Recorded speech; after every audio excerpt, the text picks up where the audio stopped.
On behalf of State Bank of India, a very warm welcome to the media representatives for joining us today. We are pleased to announce the State Bank of India's financial result for Q2 FY25.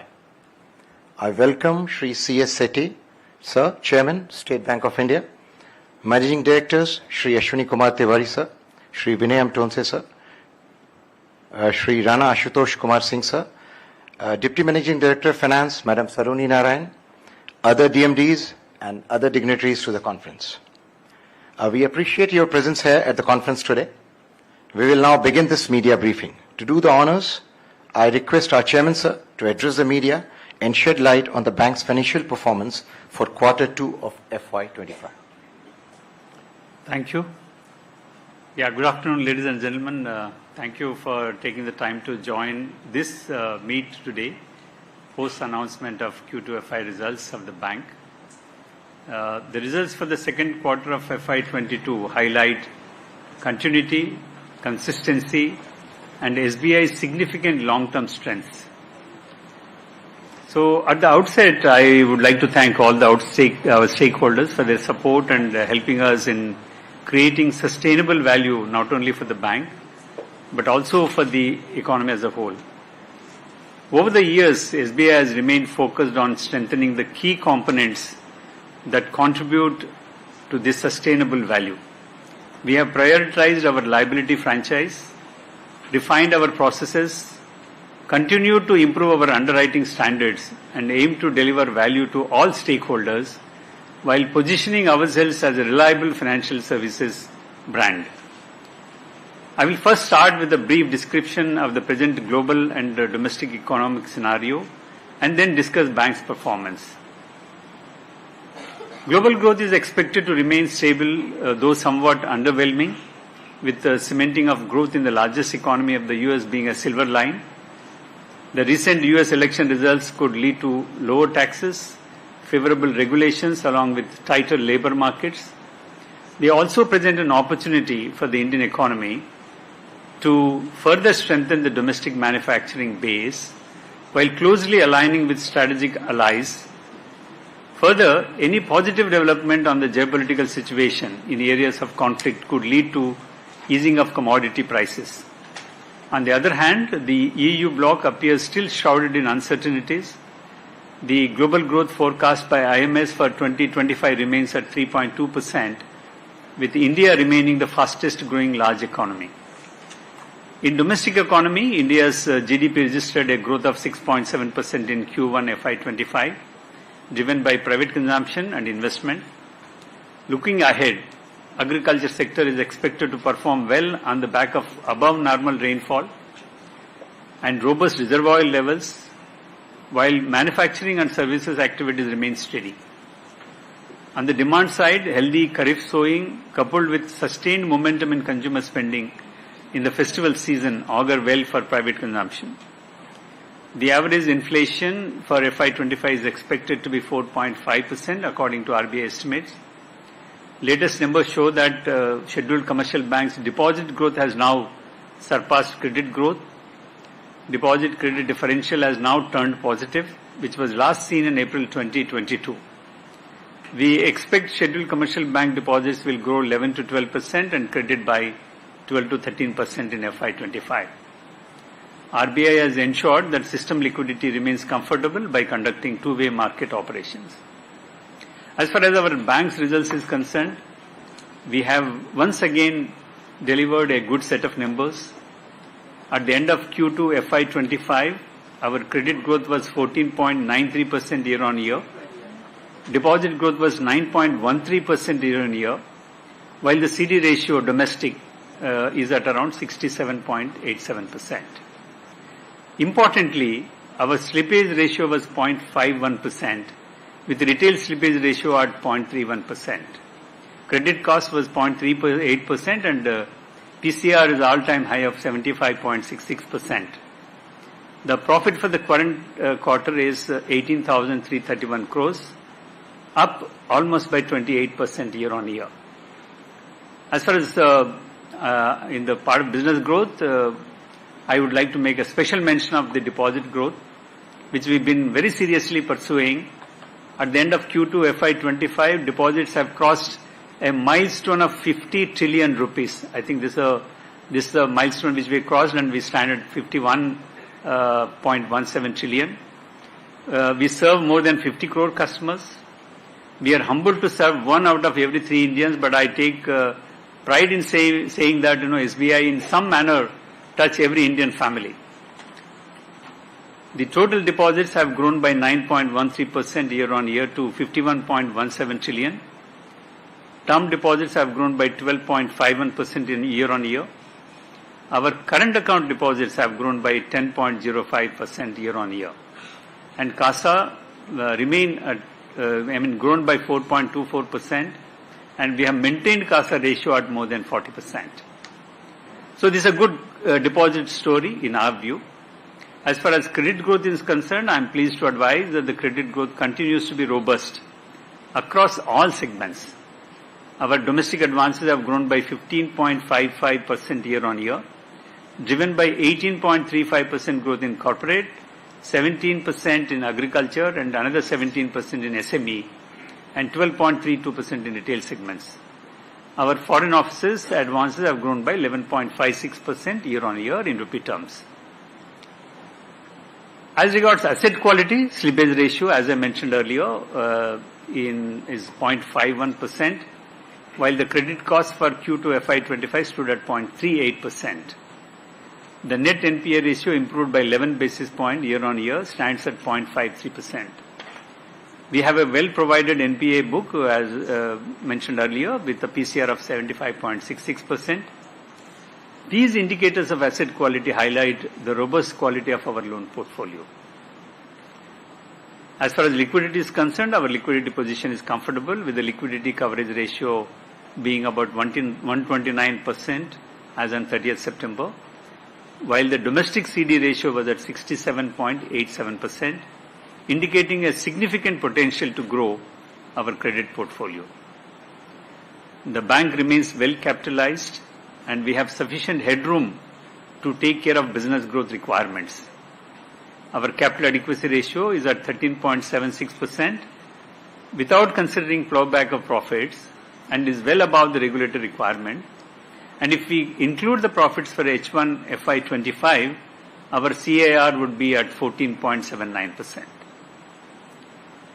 As in the digital journey, I am happy to share that the progress we are making in digital banking is paying dividends. More than 8 crore customers have been registered on YONO, driving digital agenda of the bank.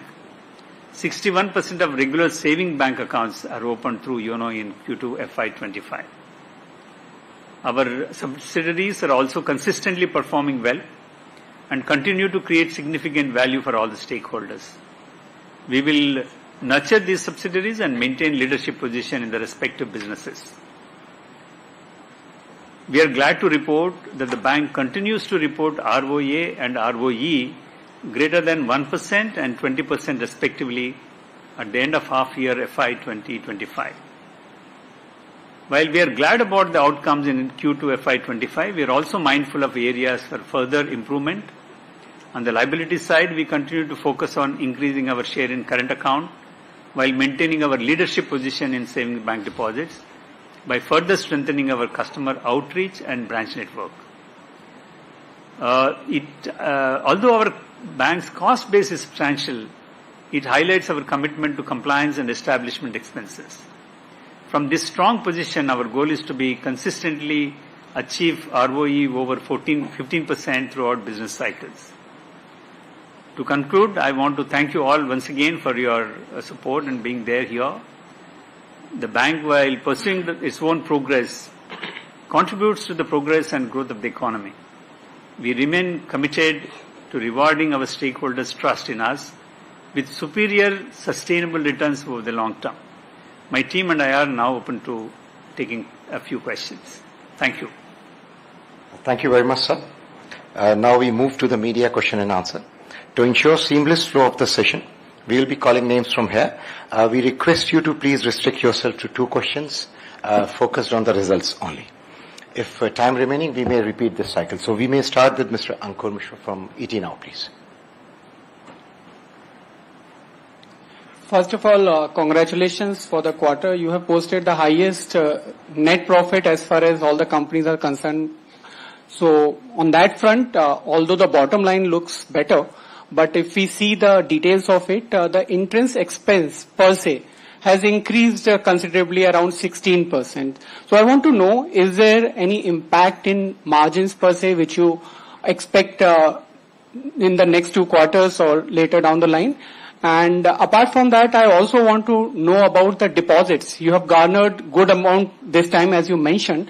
Do you see that repricing will come into effect? I'll answer the first question. The second question first, Ankur. In terms of the deposits, I think there are quite a few initiatives what we have taken on the deposit front. And most important one is that we have galvanized the largest branch network what we have 22,500 branches. Every branch, every individual working for SBI are focused on the deposits, number one. Number two, as far as cost of deposit is concerned, while the year-on-year cost has gone up, if you see the quarter to quarter, while we have grown deposits, the impact is not much on the NIM. We just contained the cost to 3 basis points. So our effort is that how do we leverage the technology? How do we leverage our reach? And there are several initiatives what we have taken in terms of value-added services, new product launches, and premier banking services to ensure that high-quality customers are attracted to us. Just to give an example, on the strong savings bank franchise, we open almost 65,000 accounts a day. And we have acquired almost 10 lakh salary accounts during the year. And so that gives us, in case of corporate salary package account, the average balance is about 1.10 lakhs, which means that the highly funded savings bank accounts are being attracted. And earlier also I mentioned in another context that on the deposit front, we would like to compete on the quality of customer service, not on increasing the deposit rates, while we adequately compensate our customers in terms of interest rate. So the first question is in terms of in terms of the interest expenses and overall, I mean, the other income is what looking like. So other increased. income, obviously, I think our focus on non-interest income has paid off. Non-interest income in a bank like ours comes from 2 sources. One is the recoveries from the return of accounts. And I think that part we have done very well. And going forward, we are hopeful that the same run rate will be continued on the recoveries in return of accounts as well as recoveries in the NPA accounts. The other one, of course, is also aided by the treasury income. And our model of managing our treasury in terms of booking the trading profits, adding some more duration to ensure that we will make profits on a moment of yields, that has paid off very well. So non-interest income continues to be our focus area. Thank you. Next question is from Anjali from Business Standard.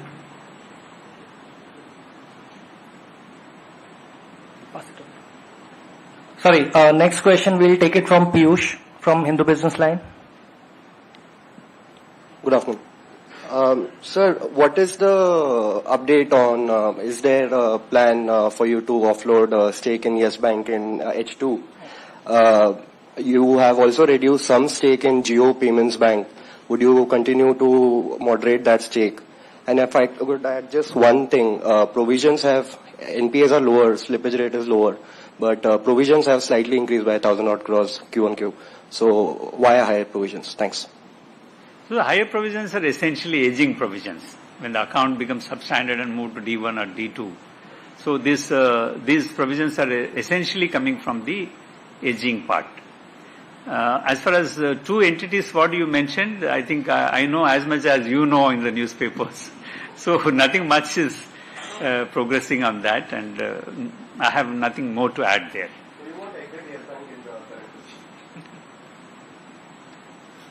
We at the appropriate time, we would definitely let you know. Without your knowledge, we will not be able to go ahead anyway.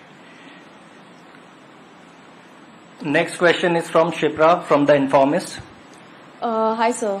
Just wanted to understand how is the microfinance book looking right now? Are you continue to see stress there? And the second is if the cost of deposits you think have peaked, and then how do you see that going forward? Just one last question. In quarterly, your deposit growth has been higher as compared to your loan growth. So any target on loan growth and deposit growth for the rest of the financial year? Thank you. So as far as loan growth is concerned, I think we still hold our guidance that our growth rate would be 14 to 16%. I think that is what we are holding on to. On the deposit growth, I would like to be in double digit. While we are in the term deposits and the double digit, I think overall deposit growth rate we would like to move. We are close to that, and hopefully we will be entering the double digit deposit growth rate. And as far as deposit rates are concerned, I broadly believe that they have peaked. And most of the banks, if you have noticed the results announced, including SBI, that we try to contain the cost of deposits, and by moving away from the bulk deposits and focusing on the savings bank and current account. And within that, again, retail term deposits, which are sticky, and also while adequate compensation is given, but I think it's not very expensive. We want to contain there. What is the first question you asked, ma'am? The microfinance book. On the microfinance fund, see, in the overall NBFC book, our microfinance exposure is very minuscule. And if you see the overall advances book, it is even very, very, very small portion. And if I remember correctly, I think it's about 10 to 11,000 crores in a book of 39 lakh crores. So even within the NBFCs, if you say 3.6 to 3.7 lakh crores of our NBFC book, services, out of which 10,000 crores is not a big amount. And we are not mightily worried about. You want to add something? I'm just saying that this book is holding up so far. So there may be individual stresses within that portfolio, but it's not reflected in the overall any company as such. Yeah, one is it's a relatively smaller book, and among the exposures also we don't see any unusual trend. Next question we have from Anupreksha from Financial Express. Hello. Hi, sir. So corporate book has witnessed robust growth. So just wanted to know what's the guidance going ahead. And secondly, FM has reiterated several times that banks should focus on retail lending, especially she meant in terms of project finance and infra loans. So what's your opinion, that should banks restrict to retail lending only, or what's the view on this? So on the corporate book growth rate, I think we have a good visibility of corporate book, both in terms of the proposals under sanction as well as sanctions but not disbursed. Is almost 6 lakh crore book which is there. Visibility of corporate credit growth is definitely there. I think we expect this 17 to 18% growth rate to continue. But as I said, I think as of overall credit growth, we would be looking at 14 to 16%. As far as banks lending to corporates, I think the biggest advantage for SBI is that we have several, I always believe in saying this and like to say this, that we have several swim lanes, right? We have retail, we have agriculture, we have MSME, we have corporate. Within the corporate, we have working capital, and we are the largest working capital lenders to corporates, and a bit of project financing. I think all these swim lanes are available to us, and depending on the opportunities available, we lend. And also, I think FM's view is in terms of asset liability mismatches, as long as they are not breached. I think large banks like State Bank of India probably have to participate in the project financing. Next question is from Vishwanath Nair from NDTV Profit. Hi, sir. A couple of questions. The first one with regard to the general commentary around middle class supposedly shrinking, and that while demand in your upper band and lower band are still okay, the middle urban is really suffering, is what your FMCG companies are telling you. Is this something that, as a view, do you endorse this? First. And the second one, you talked about 6 lakh crore worth of sanctioned pipeline for corporate loans, 17 to 18%. So does that mean your retail will continue to grow at this 12% to average out at about 14% at the end of the year? And specifically in retail, what is not probably not growing as fast as it was before? So in terms of the stress among the borrowers, we don't witness in our book because of the quality of the book what we built. I think our book in all retail personal is incredibly different from the industry. Let me tell you, I don't want to use the word, but I would like to use it. Because see, despite whatever is happening in the several segments of the society, our home loan NPS are the lowest in the industry, 0.79%. And these are not very high-level home loans. Our average ticket of home loans is 41 lakhs, which means that these are segments of the people, middle class, upper middle class. We have large amount of affordable class also. But what is differentiating us from others is in terms of our qualitative underwriting. I think this is a focus which will continue in the retail. And as far as what is the segment which is not growing, essentially is the unsecured personal loans. I think the demand is lower. While we have time and again stated that our unsecured loan portfolio, which is our flagship product, Express Credit, our pension loans, are 95% to the salaried class, where the salary is actually received by us. So which means that this portfolio continues to be robust in terms of the asset quality. If you see the numbers, we are just about less than 1%. The 1% is basically rounding off. But otherwise, this portfolio, the retail personal portfolio, whether home loans, express credit, auto loans, always stood the test of the times. We have maintained the asset quality during COVID time. We are maintaining the asset quality when people are talking about unsecured personal loan or retail personal is going through difficult times. So we would like to reiterate that asset quality issues are not there in our retail personal. And the growth probably would be slower in terms of unsecured personal loan, not because we don't want to lend, because they're all high quality consumers what we have. It is because of the demand. And we are seeing in the month of October, where the festival season is beginning, that the growth is coming back. At the end of the fiscal year, you're not still growing above 14% now? No, that is the guidance. 14 to 16% is our guidance. That's overall. I'm talking about retail. Overall. I'm talking about retail specifically. You're not really crossing 14%. Retail. See, the home loan is almost 14%. It is only the unsecured express credit which is slightly lower. Probably it will come back to the normal levels. Next question is from Siddhi from Reuters. Hi, sir. My first question is on your deposit growth. Right now it's at around 9%, and I guess the guidance that you had given a few quarters back was about 12 to 13%. I want to understand, does this guidance still hold given the current environment for deposits, the war for deposits, etc.? Do you think that guidance holds, or do you think it needs to be trimmed down? That's my first question. The guidance holds for double-digit growth, starting from 10%.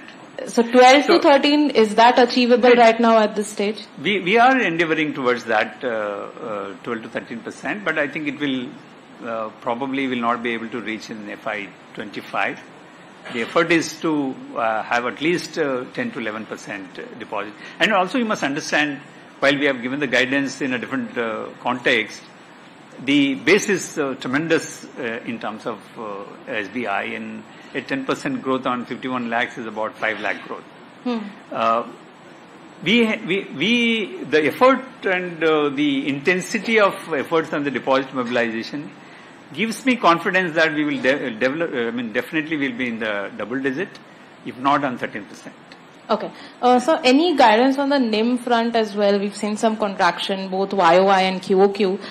If you could give some sense about how that, NIM is going to pan out for FY25.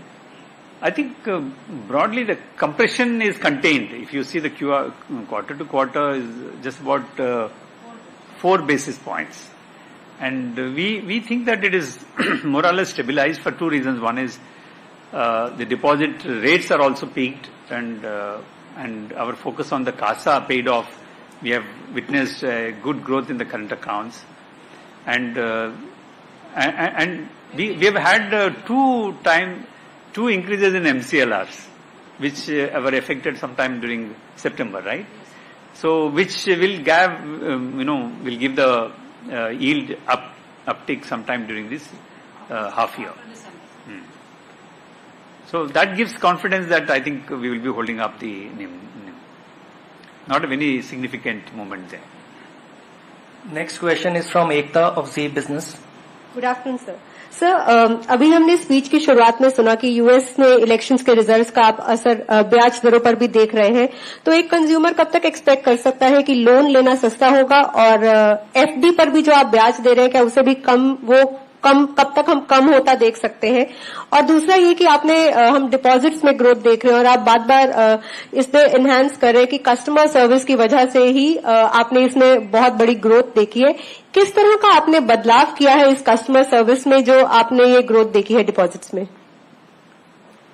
So इसमें I will answer both in English and Hindi. Whichever language you're comfortable with. So here I mentioned something about value-added services. Lot of times what happens, many of the services are either not known to the customer, why the services are available. Like for example, our salary package customers get host of benefits, but they may not be aware that those benefits are available. That is one thing which we are, making them aware in terms of availability of those services. Number 2, we also have introduced a large-scale doorstep banking services, which is essentially aimed at both Divangjan as well as the elderly people. And most of the times we are making these services available at no cost basis for these 2 categories of people. And if anybody else wants, I think a small fee is charged. I think that is also well appreciated in terms of the doorstep banking. A few other initiatives, what I mentioned in terms of the premier banking, where a lot of value-added service in terms of the launch access and many other things are made available. And even a specialized relationship manager is going to be made available to these premier banking customers. And we also are planning to launch a special product for women and a special product for the senior citizens. And these are a few initiatives, and more importantly, today the quality of service at the outlets has tremendously improved, and everybody is focusing on the deposits and deposit growth. These initiatives are definitely likely to help us. And as far as interest rate is concerned, I think our house view is that the first rate cut probably will happen only in February. Which means that till that time both depositors will continue to have the rate of interest what we have currently without any reduction. And in terms of the retail loan customers, I think they may have to wait up to February. Next question is from Anurag Shah of ET Now Swadesh. नमस्ते sir. Sir अभी आपने अपने address में बताया था कि जो subsidiaries है वो काफी अच्छा कर रही है और उसमें वैल्यू क्रिएशन वैल्यू के बारे में आप देखेंगे, तो आपकी जो एएमसी कंपनी है उसमें अभी 10 लाख करोड़ का हमने देखा है यूएम रीच हुआ, और उसका जो अनलिस्टेड शेयर है जो अलग अलग प्लेटफॉर्म पे अवेलेबल है उसकी काफी जबरदस्त डिमांड है और पिछले कुछ महीनों में कई मैनीफोल्ड वो हो गया है. तो ये हमने जब भी देखा है जब कंपनी कोई आईपीओ की तैयारी कर रही है तो एयूएम का आपने 10 लाख करोड़ का सेलिब्रेशन देखा, तो क्या आईपीओ का भी सेलिब्रेशन आने वाले वक्त में तैयार कर रहे हैं आप, किस तरह की स्ट्रेटजी? और दूसरा सवाल सर, आप ही की सब्सिडरी एसबीआई जनरल का भी आपका था लिस्टिंग का प्लान को लेके, तो अब सरकार कह रही है कि हम कंपोजिट लाइसेंस लेके आ रहे हैं, जहां पर लाइफ की कंपनियां नॉन लाइफ प्रोडक्ट बेच पाएगी, नॉन लाइफ वाली लाइफ भी। तो अभी एक आपकी लाइफ की कंपनी है ये, तो वो एसबीआई जनरल का लिस्टिंग का प्लान भी उसी तरह से रहेगा? As far as composite license is concerned, we have no plans to have any composite license.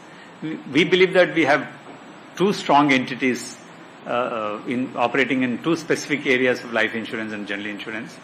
There is no such plan of having any composite license in either of the companies.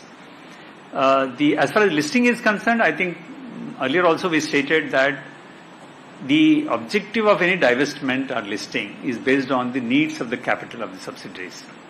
Obviously, we would like to have value discovery in a proper manner, not on the various platforms what you've spoken about. But I think time is not yet come there, and we have no immediate plans of listing. Would you like to supplement? So, as rightly said, no immediate plans for both these companies you talked about, because two reasons. One is, as sir said, about capital requirement. The other reason, Hindi में बता देता हूँ आपको। दूसरा reason ये है कि हर company में एक वैल्यूएशन की एक्सपेक्टेशन है हमारी, कि वहां पे पहुंचने के बाद ही हम उसको डिसइन्वेस्ट करेंगे। तो दूसरी कंपनी की जो आप बात कर रहे हैं, वहां पे हमारे हिसाब से भी वो वैल्यूएशन नहीं पहुंची है। तो ये वजह है दोनों में कि हम अभी डिसइन्वेस्टमेंट की बात इमीडिएटली नहीं सोच रहे हैं, और आगे of course depending on need देखेंगे इसको। Thank you sir. Next question is from Prateek of PTI. Hello, sir. So my first question is that do you have any branch opening targets for the FY25 and any update on wealth management side? The second question is that if you are planning to have a special product for women and senior citizens, what kind of services you want to give? So as far as branch expansion is concerned, we have announced that around 600 branches will be opened during the current financial year. We have done extensive micro market study where to set up these branches. While we have some obligatory unbanked areas where the branches have to be opened as per the Government of India guidelines, we realized that in many of the upcoming residential colonies and all, where there is a good potential for business, our presence is not there. So we did an extensive market study, and we have identified the locations. Out of this 600, more than 530 approvals have already been given to our circle management. We operate through 17 circles. You are familiar with that. So I think we are on track there. I think out of this 550, if I know, around 130 branches are already operational in the current financial year. 135. So we will be able to achieve the targets. Maybe there is some small spillover, because much of the branch opening is a process where you have to identify the center, identify the place, identify the property, and staff them. Hopefully we will have better progress in the second half. And as I said, we have already given the approvals to our people on the field. They're looking for opening the branches. Would you like to supplement on the special products? Yeah, on the wealth, one of the initiatives which we had taken up early this year and which is taking up very strongly is we are having a sort of a differentiation in the wealth itself. We call it the premier banking for the lower side of the wealth platform, and we have also revamped the wealth platform itself as in the IT part. So that way we are seeing a very strong pickup, and we want to build this wealth as a very, very strong franchise. And it is turning out to be. Maybe in the next few months, we will see the benefits of the entire revamping which we have done. Next question is from Yatin of CNBC आवाज। Hello sir, बहुत बहुत धन्यवाद opportunity के लिए। Sir, when it comes to agri slippages, it was elevated in Q1, and with your disbursements growing and reservoir levels because of good monsoons being at record levels, do you think agri slippage and overall agri book should improve in second half? And talking about capital, your capital adequacy ratio is now below 14%. However, you have said that you don't require capital as such.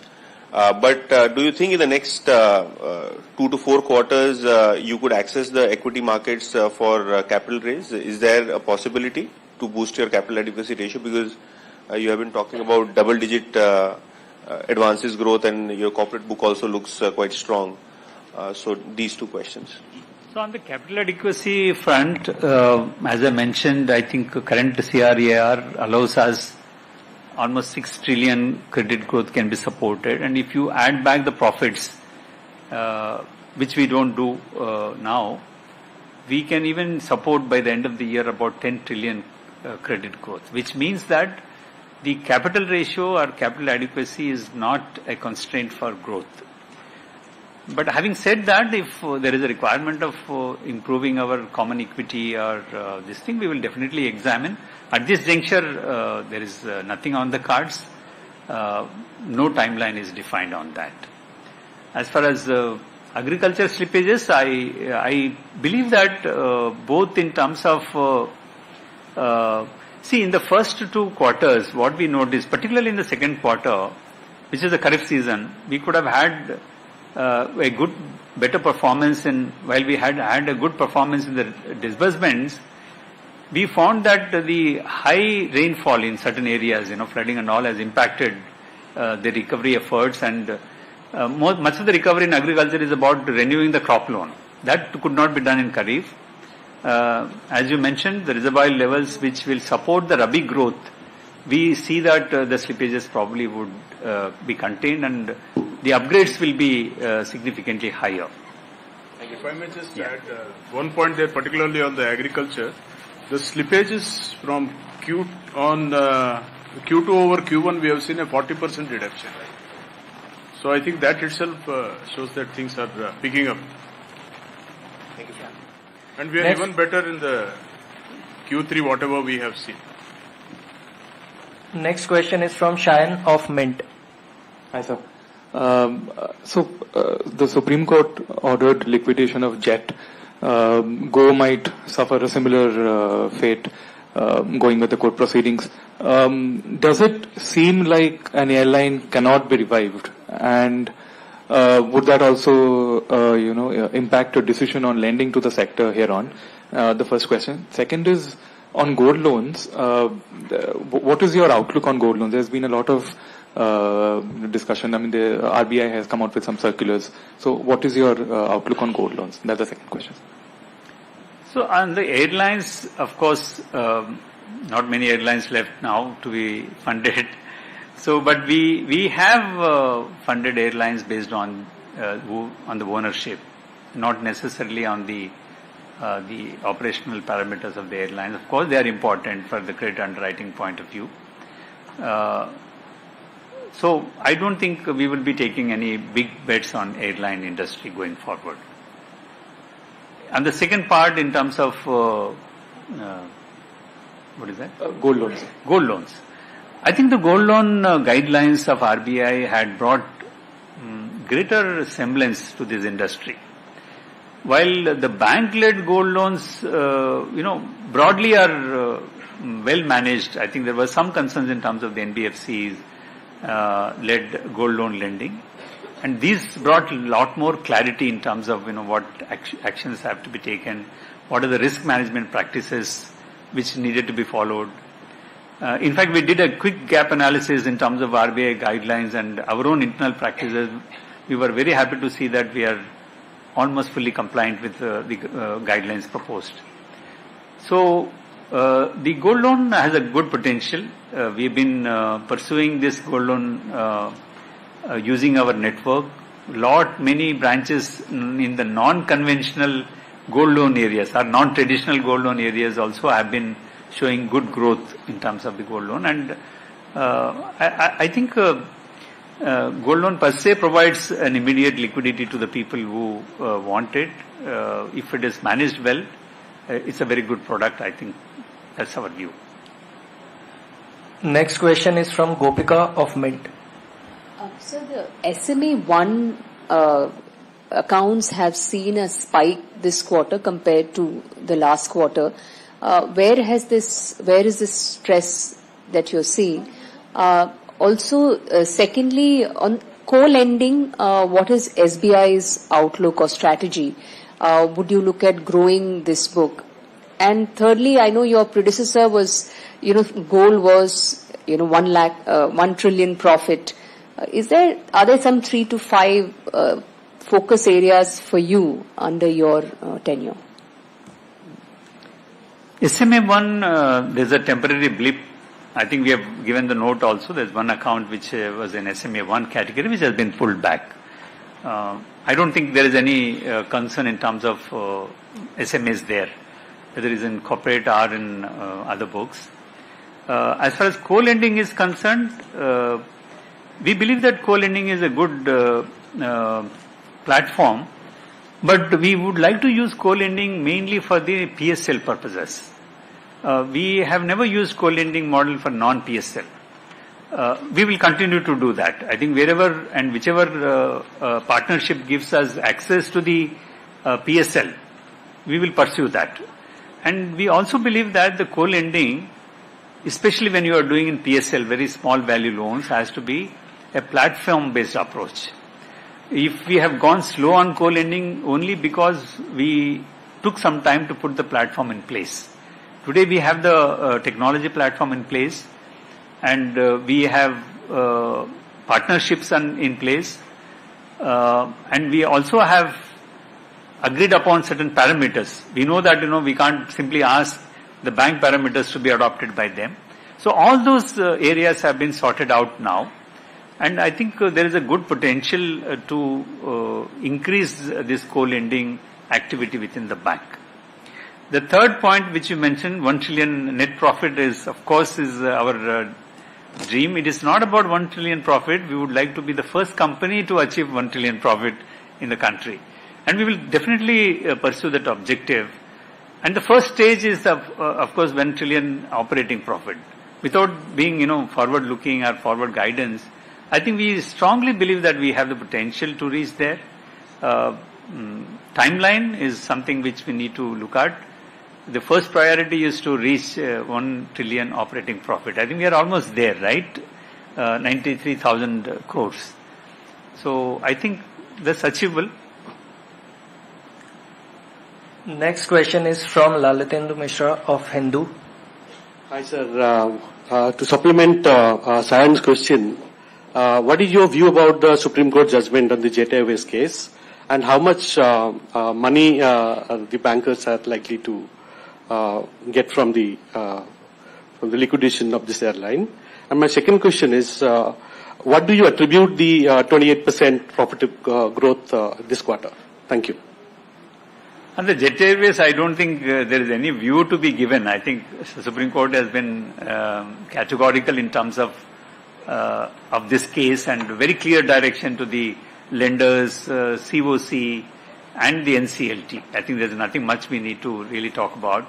And as far as recovery is concerned, we don't talk about the individual accounts. I think we'll keep it that way. In the profit, I think it has been both in terms of the containing the operating expenses and increase both operating income, which is a component of interest income as well as non-interest income. And operating expenses, as we said, I think last half year we've had the spike in the employee costs, and that have been evened out now, and that is definitely a big contribution which has come from there. And we have tried to reduce and contain the operational expenses also in terms of the interest costs, and we try to move the needle on the yield on advances, however small it is. I think directionally we are focusing on increasing our core interest income and renewed focus on the non-interest income and containing the operational expenses by bringing the operational efficiencies are going to be the way forward for us. Any of you would like to say something? I think that's okay. Right. Good afternoon, this is Abhijit Lely. One is with regard to the recoveries that you made reference to. How much has been the recoveries from the return of accounts or NPA in Q2 and comparable last year? Because in the press statement I didn't see that. That was one question. Second is with regard to your, you already informed the exchanges also about your retail bond plan of 20,000 crore. If you could give that some commentary on that. The bonds, issuance of new set of bonds, yes. Yes, you have just given a board approval. Yes, sir, we got the board approval. This board approval is just now, today itself we got for 20,000 crores infrastructure bonds. This is mainly for infra-related bonds. And we have very significant infrastructure book. And there's a good amount of interest among the investors for this particular instrument. And we would like to access the market, and we would be coming out with this 20,000 crores issuance. Is it the cost, in comparative terms, it is cost beneficial vis-a-vis the deposit that is driving you? Do you have a infrastructure loan book to become eligible? That I understand. Yeah. But the second part, that is vis-a-vis the deposit cost, this is still much more gainful given the 100% deployment and all other things. On the liabilities side, I think we always explore, various options. And we have been accessing the CD market, we have been accessing the tier 2 bond market, and we have been accessing the infrastructure bond. And obviously infrastructure bonds have certain advantage in terms of the CRR, SLR exemptions, and is a very good instrument, especially when we have already the infrastructure book available to us. And cost effective also. I think we have been consistently getting a good price in the market. I think in compared to other institutions, we are able to get tighter pricing on that. It makes sense both from the efficiency of liability as an instrument there, as well as from a pricing point of view. One is about, in February you said that there could be a policy repo rate cut. So you are, in your NIMs, you are also factoring in a certain impact of the cut because of the external benchmark. So currently, what kind of a impact it could bring in, assuming the 25 basis points? Repo definitely will have some impact because most of the loans will have external benchmark linkage. But in our book, 42% of our book is MCLR linked, which will take some time to reprice, and it is based mostly on the cost of deposit or cost of resources. So the impact will be less, number one. Number two, on the MCLR book also, as I said, we have had two enhancements, two increases in the last 1 month, 3 enhancements, and which will help us to partially offset in case if any rate movement is there. But our view is that one is the rate cut is a little far away. And even if it happens, it will be relatively smaller rate cut. So I think we will be able to protect the margins. You also asked something about the recoveries and return of accounts. For the quarter Q2, we had 2,336 crores. Compared with last year? It was 1,566. Will be able to maintain the same tempo of 2,300? Yes. And one last is about, again, coming back to infrastructure band. You are going to hawk it to the retail. How challenging it would be? No, this is not retail. No, this is not retail. No. Next question is from Ashish of PTI. So on the corporate loan side, book growth side, how much of it do you expect on the capex side, the greenfield, brownfield? What is in the 6 trillion pipeline? How much of it would be capex led, and how much of it would be working capital? Assuming that working capital continues to be really elevated and capex might be a bit slower, so you have capex being slower, you have retail also trending below the bank average. So what does this portend from a future perspective, medium term perspective there? Also, sir, second question, there is quite a bit of promises on loan waivers and others. I do note MFIs being, MFI exposures being broadly working for the bank. But as a leading bank, what do you make of these things? There are other lenders who are probably struggling, probably reporting higher stress. Compounding the problem would be these announcements. How do you look at those? You want to answer on the corporate book? So what I would say on the corporate side is, one is that Well, I don't know how you came to the conclusion that capex is not happening. We are seeing good opportunities there. And as Chairman had earlier explained, that because of the project finance speciality that we have in terms of a strategic business unit, so we have certain advantages, and that's why we continue to get good quality projects and we assess them. Underwriting quality and selection is extremely important, that we continue to do.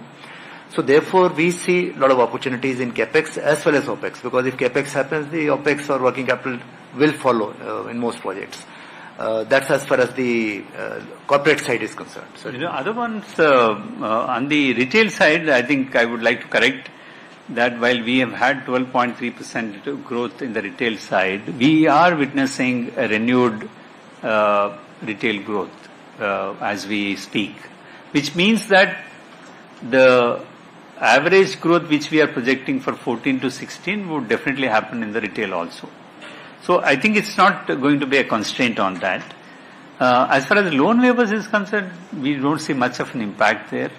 Currently, as we mentioned, our MFI book is very small and we don't see any second order impact of any such defaults. Next question is from Hamsini of Money Control. Hi. A couple of questions. One, you are at a CD ratio comfortably above 60%. So why do you even have to chase deposits? Is it because if SBI stops on that, then other banks will not be aggressive on deposits, and therefore, being the market leader, you have a nudge to do it? Is it something that you've taken on yourself as a responsibility to ensure that deposit drive is there in the system? So I think in the past also we said that deposits is all about franchise. You have a franchise, you have a market share to protect, number one. Number two, that we would like to have an incremental support which is going to be given to the credit growth from the deposits, right? So if you see our incremental CD ratio, it's just about 100%. That means, we would like to fund this incremental credit growth coming from the incremental deposits.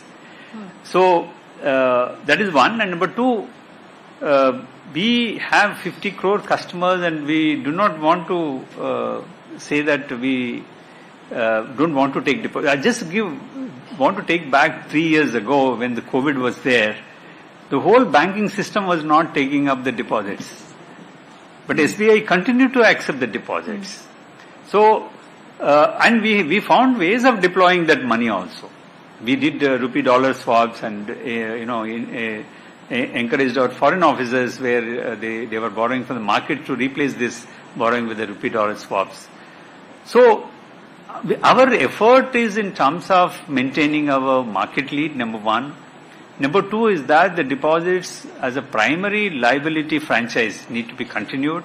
Number three, I think we want to finance incremental credit growth, and also I'm telling you, as we have to build the buffers of deposits. It's not that, this is not on tap. The deposit it's not a market borrowing that, I just access the market and raise. The deposits have to be continuously, we have to be in the market. I think that makes us to pursue this with passion. Thank you. The other thing is that some of your peers in the PSU space on vehicle loans, personal loans, etc., they are promoting more of fixed rate products, especially on cars, two-wheelers, where they're giving much attractive loan rates versus EBLR rates. And this I would see is a hedge on interest rate cut, if it should happen in February or whenever. Are you at SBI doing something like that in order to protect your margins at the moment? So we are working on some products on the fixed rate basis and give some attractive rate. It should be useful to the customer also, right? So if he is choosing a fixed rate, he should get lower than the floating rate, and our margins are also protected. All our unsecured personal loans are on the fixed rate basis. It's not a floating rate basis. So we are evaluating what is those products which are not regulatorily mandated to be given on the floating rate, whether we can move to the fixed rate. One last question, sir. Among all the subdivisions of corporate loan. One of the segments caught my attention a lot. Telecom space, you've declined in terms of your loan outstanding. You're also the largest lender to one of the telecom operators, which is sort of in trouble. Should there be any correlation between the two? Why exactly did this book fall? There is no correlation as such, but there are other telecom companies banking with us, and they have money under paying also. So obviously it's coming down. I don't think there is any correlation. It's the normal repayments which are happening in the existing exposures. Would you participate in I assume TV is over for the telecom operator that we're talking about. Would you participate in the 35,000 crore that they are looking at raising from bank loans? I just want to repeat that I would not want to talk about individual accounts. Thank you. Yeah. Next question is from Preeti of Bloomberg. Hello, sir. So I have a couple of questions. One was you said that the demand for retail loans had reduced. You're seeing an uptick. Just want to understand why you think that reduced and why is there an uptick? Is it only because of the festive season? The second was on Premier Banking, and you said that you were focused on that on the lower end. So I just want to sort of understand the ticket size or the investable assets that you're looking at and you're focusing your attention on. And I know I'll add a third, but it caught my attention because when we walked in, there was a video playing of, I think, for fraud. And so apart from such videos where you're reaching out to customers to control fraud, how else are you using technology or your branches to really increase customer awareness? Thank you. Yeah. I would like to answer the last one first. I think on the digital fraud and digital awareness, we are spending a lot of energy and time to ensure that our customers don't fall prey for this. We have one of the largest social media campaign which is running on the this prevention of cyber frauds. And let me also tell you that we are using extensively the AI/ML in the preventive risk management. The PRM, what we call, I think that is today almost all the channels are integrated with our PRM cell on a real-time basis. Some of the transactions are monitored on the real-time basis. If any suspicious transactions are happening, our PRM agents are able to reach out to the customer to prevent them doing the transaction. And there are quite a few interesting stories on how our PRM agents were able to stop the fraudsters, defrauding our customers. So that will continue. I think we are using all multimedia channels, press, print, and our own branches to create this awareness among the customers. And as far as Premier Banking, I would request Mr. Vinay Tonse to respond. Yeah, I think there was another question also on the demand, right? What we are seeing as pickup. For me, it's just the classical and traditional Indian, the slack season and the busy season playing out. Exactly typical copybook style. So till September, it's not that we were very low. It was more than 10% even then. Now, after October, in October we have seen a fairly, I do not want to delve into the figures there, but it's a much better, and it's coinciding with the busy season. Question number 2 was on the Premier Banking, right? So we are looking at a pocket of 30 to 50 lakhs in this, of the value. The total relationship value. The relationship value. You could also look at it as investable money, but then we are looking at it from the TRV angle. Next question is from Rosebud of Economic Times. Good afternoon, sir. Hi. So my first set of questions is based on deposits. SBI has many deposit schemes. SBI has many deposit schemes varying from like 444 days, 400 days. And there was also a green rupee term deposit. So of the total deposits, what's the percentage garnered from these schemes? And how was the demand for this green rupee term deposit that you saw? Green rupee term deposits are not attracting much attention. I think both customer awareness has to be created. If customer has to take a lower rate of interest, probably they are not ready for that. And if you are not pricing differently the green term deposit, and there is no differentiation at all. While we are trying to still promote, I think youth and youngsters would like to be part of it, but there is not much traction there. As far as 444 days deposit, I think it had garnered a significant amount of mobilization of deposits. I think more than 400, I think 444 days deposit, Amrit Vrishti, what we call. This campaign has really caught up well. And this campaign has mobilized a good amount of term deposits for us. Thank you. My second question is on LCR. You have an LCR of 129%, and we're expecting a revised circular on LCR also, which will effectively increase the percentage by around 2 to 2.5%, if I'm right. So after this circular is out and in the industry, will you be reducing your LCR exposure, or if not, then why? No. See, we'll have to wait for the final directions to come in there. It's too early to talk about what is the impact. But our board and our ALCO, our internal approach towards LCR is that a large bank like ours should have minimum 120% LCR. We will endeavor to have that LCR of 120%. But we'll see how the final circular plays out and mandatory is 100%. We will be comfortably above that. We will take the second last question from Ms. Sangeeta Mehta of Economic Times. Hello, sir. Sir, you have always maintained in the past and even today that you would want to maintain consistency in performance.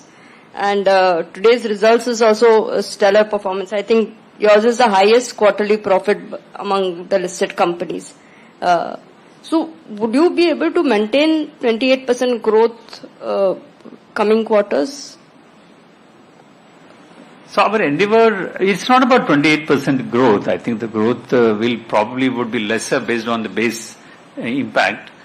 But we would like to maintain in absolute terms this kind of growth, and there are, I think, various levers in place to ensure that this consistency is maintained, both in terms of the credit growth and deposit growth and cost of containing the operations, and our digitalization, optimization of the operational expenses. Everything indicates that I think we should be able to maintain this level, this run rate. So the other thing is that RBI, the way they are now looking at banks, their approach is more on compliance, and they've been insisting on that. How has SBI, being the leader in the banking segment, how have you all changed your practices, or has SBI looked at things differently in the last 1 year? Yeah, I think we have done quite a lot of things on the compliance front. One is, of course, first of all, we invested heavily into educating our staff in terms of the compliance culture.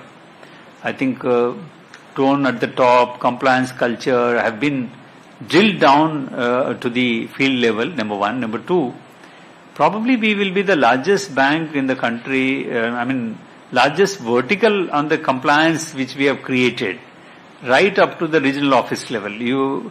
Just to give an idea, we have more than 530 regional offices. Right, today all the regional offices have a specialized compliance and risk officer sitting in there. So, apart from ensuring that the compliance at the branch level is ensured, the oversight and compliance also is intensified, and the vertical directly reports to the group compliance officer without reporting to the business units. It's a huge shift in our approach towards compliance which has happened. Number two, we keep saying that we operate in 29 different countries. Probably the only Indian bank which has got such a significant overseas presence. And we have seen all types of regulators, and more than 29 regulators we deal with. And the best practices what we have seen in those countries, we are trying to bring in here. And I think in that sense, I think SBI compliant approach is world class. There are challenges of scale.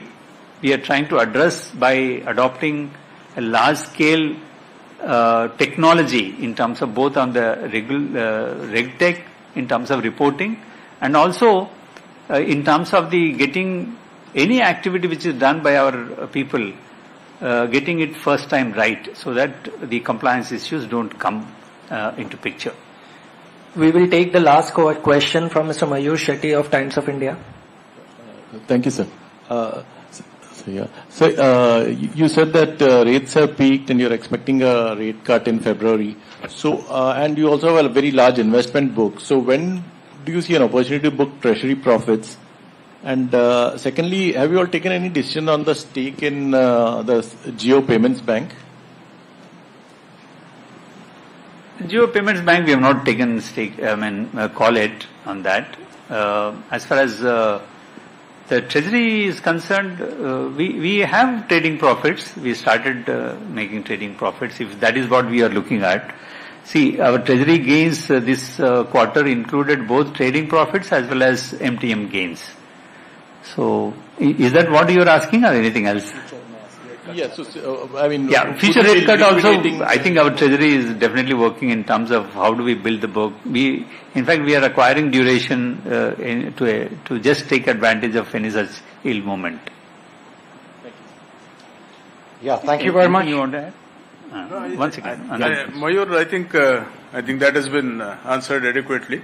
But otherwise, our team is well geared up to, if at all, and when it happens, we are ready to book profits also. But that is not really a priority for us. If we can hold it and nurture the portfolio for some more time, we will definitely do that. Yeah, that's all. Thank you very much. Thank you all for joining us today. Thank you, Chairman Sir, MD Sirs, DMDs for joining us today. Thank you very much. Thank you, the press team. Thank you very much. Have a good day. Thank you. Thank you very much.